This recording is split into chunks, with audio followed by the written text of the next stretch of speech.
दोस्तों, आज मैं आपको उत्तर प्रदेश के मेरठ शहर के एक ऐसे मंदिर के बारे में बताने जा रहा हूं जिसका नाम काली माता के नाम से है, पर अंदर काली माता का कोई मूर्ति ही नहीं है।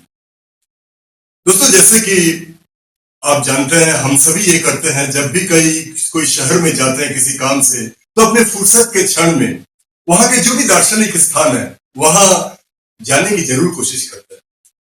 वैसे ही मैं पिछले दिनों मेरठ गया हुआ था एक कॉन्फ्रेंस अटेंड करने। तो थोड़े टाइम बचते थे, तो उस समय मैं सोचता था जो कुछ जगह घूम लिया जाए। तो वैसे ही मैंने एक ऑटो रिक्शा किया जिसे कि वहां मिनी मेट्रो कहा जाता है, और उससे पूछा जो यहाँ घूमने का कौन सा जगह है। तो ऑटो वाले ने बोला सामने ही 2 किलोमीटर में एक मंदिर है, बहुत ही प्रसिद्ध मंदिर, काली पलटन मंदिर नाम से। मैं खुश हो गया, काली माता का मंदिर, बोला चलो।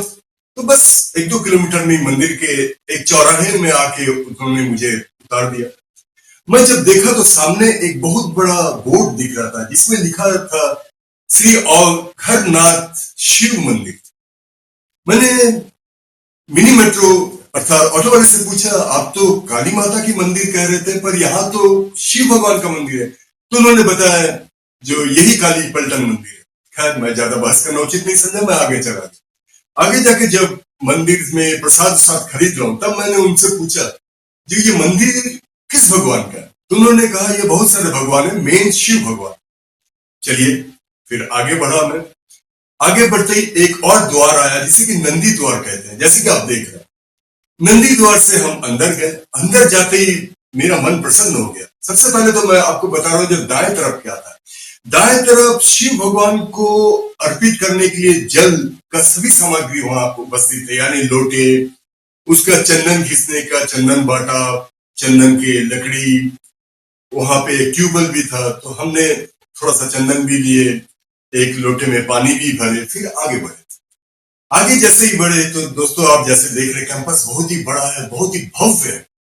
आगे बढ़ते ही बाएं तरफ एक छोटा सा मंदिर दिखा, जो कि उस समय साफ सफाई हो रहा था। करीब शाम 4 बज रहे थे। थोड़ा देर वेट करने के बाद हम अंदर गए, तो ये एक माता का मंदिर था, माँ अम्बे का मंदिर। वहां हमने माता अम्बे को पूजा अर्चना की। बहुत ही सुंदर वहां के वास्तुकला था, बहुत ही सुंदर ढंग से वो मंदिर बनाया गया।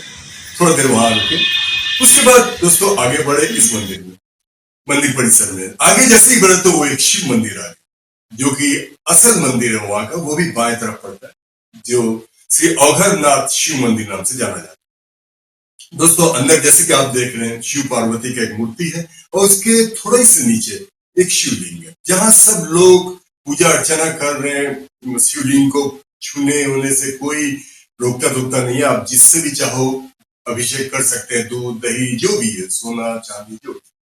हमने भी वहां पूजा अर्चना की, फिर थोड़ा सा इसके बारे में जानने की कोशिश की। मंदिर परिसर में घूमने के बाद हम जैसे ही इस मंदिर के, औघरनाथ मंदिर के पीछे गए, तो पीछे बहुत बड़ा स्तूप नजर आया। यही स्तूप है जो कि इसका ऐतिहासिक मूल्य से जुड़ता है। दोस्तों, ये जो मंदिर है बाबा औघरनाथ का, कहते हैं ये 300 सदी पुराना। ये 300 सदी पहले इसे विजयनगर के राजा कृष्णदेव राय ने इसे बनवाया था, किसी किसी इतिहासकार का ये मानना है। और कोई कोई ये मानते हैं जो जब मराठा जो साम्राज्य है वो उत्तर की तरफ सब चीजें जीत रहे थे, सब राज्य को जीत रहे थे, तब वे मंदिर बनाते चले गए, और उन्हीं में से ये भी एक मंदिर है जहां वो अक्सर आया करते थे पूजा अर्चना। खैर दोस्तों, 1844 में जमीन के अंदर से ये शिवलिंग प्राप्त हुआ था, और तभी यहाँ एक छोटा सा मंदिर बनाया गया था।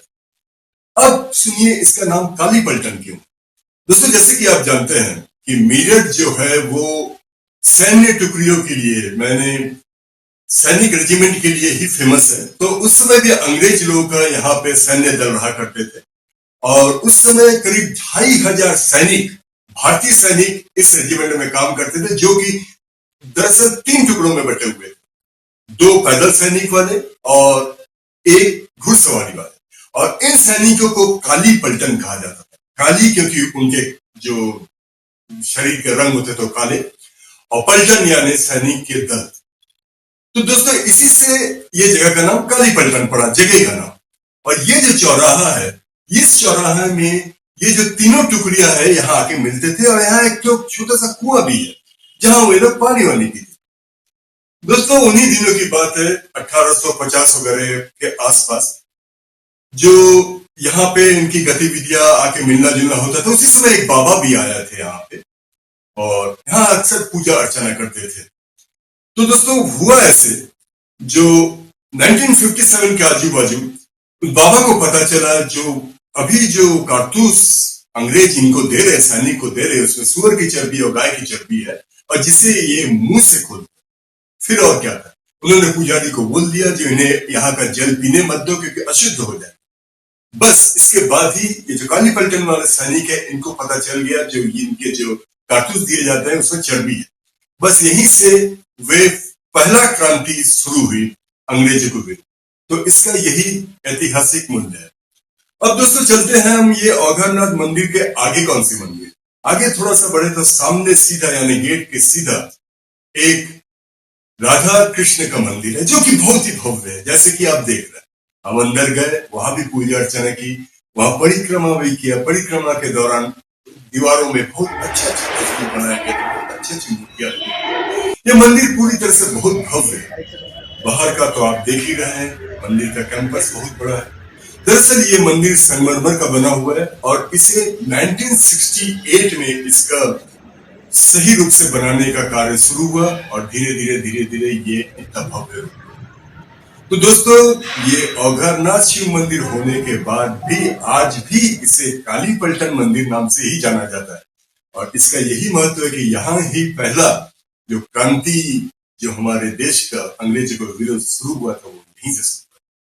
तो दोस्तों यही था काली पलटन का मंदिर। इस मंदिर के अंदर कोई काली भगवान का प्रतिमा नहीं है, क्योंकि काली पलटन नाम क्यों है ये तो आप समझ ही गए। तो आज की स्टोरी में बस इतना ही। आशा है आपको पसंद आया होगा। पसंद आया हो तो आप हमारे चैनल को सब्सक्राइब जरूर करें। अब हमें इजाजत दीजिए। नमस्कार।